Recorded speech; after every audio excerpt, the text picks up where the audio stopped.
창세기 45장 1절에서 15절. 요셉의 콤플렉스 극복. 요셉은 콤플렉스가 심한 사람이었습니다. 그러나 그는 나름의 노력으로 자신의 병적인 콤플렉스를 극복합니다.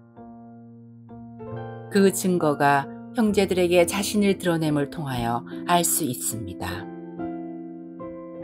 요셉은 어떻게 극복을 하였는가? 신중하고 인내로운 마음가짐으로 자기 마음을 다듬은 것입니다. 부정적 컴플렉스가 우리를 괴롭힌다고 하여서 그것을 바로 제거해서는 안 됩니다. 그 안에는 긍정적 요소도 작용하기 때문입니다. 또한 병적인 컴플렉스를 급하게 제거하려다가 건강한 것까지 상하게 할 수 있습니다. 마치 논의 가라지를 제거하려다가 정상적인 벽까지 다치게 하는 것과 같습니다. 따라서 시간이 지나면서 저절로 자신의 모습이 드러나게 해야 합니다. 이렇게 혼돈 상태의 감정이 드러나면서 부정적, 파괴적인 힘은 사라지고 다른 인격과 조화를 이루게 됩니다. 만약 몰아붙이면 병적인 컴플렉스는 그림자가 되어 숨어버리고 이것이 사람의 자아를 지배하는데 분별력이 없어지고 혼돈 상태에 있게 되는 것입니다. 이러한 의식의 붕괴는 자아의 혼돈으로 이어져 편집증이나 정신분열증처럼 무의식의 힘에 압도당하거나 유아기로 퇴행하여 인간 사회로부터 자신을 격리하게 됩니다. 재상 요셉은 이러한 위기 과정을 인내로이 견뎌내서 참된 자아를 가지게 된 사람입니다. 자신의 참된 자아를 발견할수록 형식적인 우리의 겉모습은 조금씩 변하기 시작해서 어느 순간 완전히 자취를 감추고 대신 자신감 넘치는 참된 자아가 모습을 드러냅니다. 그런 후에는 비로소 내가 왜 이런 행동을 하는지, 왜 이런 생각을 하는지, 왜 이런 기분을 느끼는지 이해하기 시작합니다. 때로는 이런 깊은 자각이 습관적인 행동의 틀을 깨부수기에 부족하고 변화에 대한 불안감이 싹터 새삼 두려움에 사로잡히게 할 수도 있습니다. 그러나 설령 지금 당장 자신의 행동을 변화시켜야겠다고 마음먹지 않는다 하더라도 자신의 행동이 잘못되어 있다는 것을 깨닫고 나면 자연스럽게 행동을 바꿀 수 있습니다.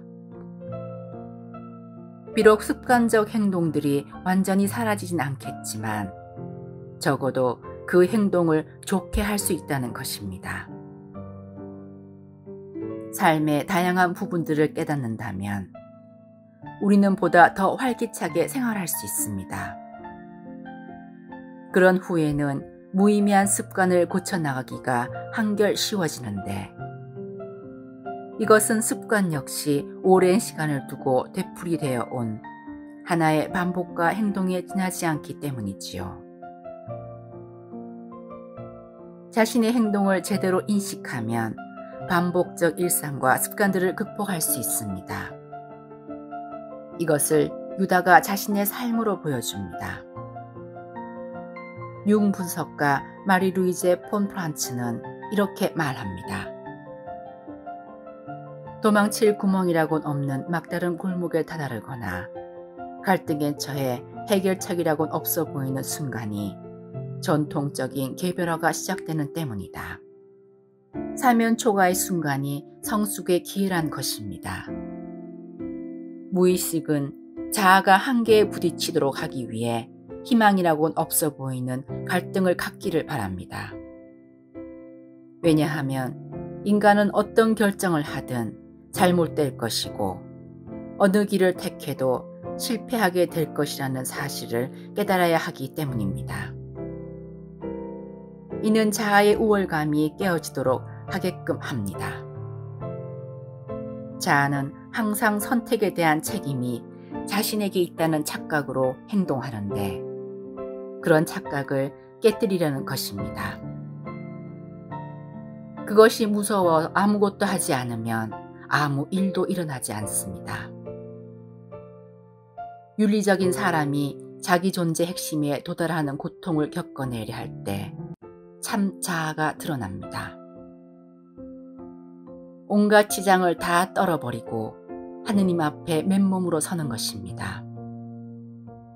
그리고 아무것도 할 수 없는 상황에서 사람은 신의 뜻에 의존합니다. 역설에 동의한다는 것은 고통을 받아들인다는 의미입니다. 그리고 이것은 자아보다 더 큰 세계를 지향하는 것입니다. 그래서 해결책이라곤 전혀 없어 보이는 바로 그 지점에서 자기 자신보다 훨씬 더 큰 곳으로부터의 초대를 받는다는 것입니다. 그런데 이런 사실을 받아들이려면 어떤 마음가짐을 가져야 하는가? 사람이 다양한 연결 속에서 살아간다는 것을 인식해야 합니다. 소대적인 자신에 대한 집착을 버리고 대모적인 열린 마음으로 받아들이면서 살아야 됩니다. 현대인이 가지고 있는 공허함은 단절된 생활 태도에서 비롯되었다고 합니다. 세상 만물의 연결을 알지 못한 채 만물은 뿔뿔이 흩어졌다고 믿는 분석적 사고가 자기와 자신의 행복, 자기 집단의 이익에만 집착하게 하고 거기에서 전적으로 의미를 찾게 만들어서 진정한 의미의 행복으로부터 점점 멀어져 간다는 것입니다.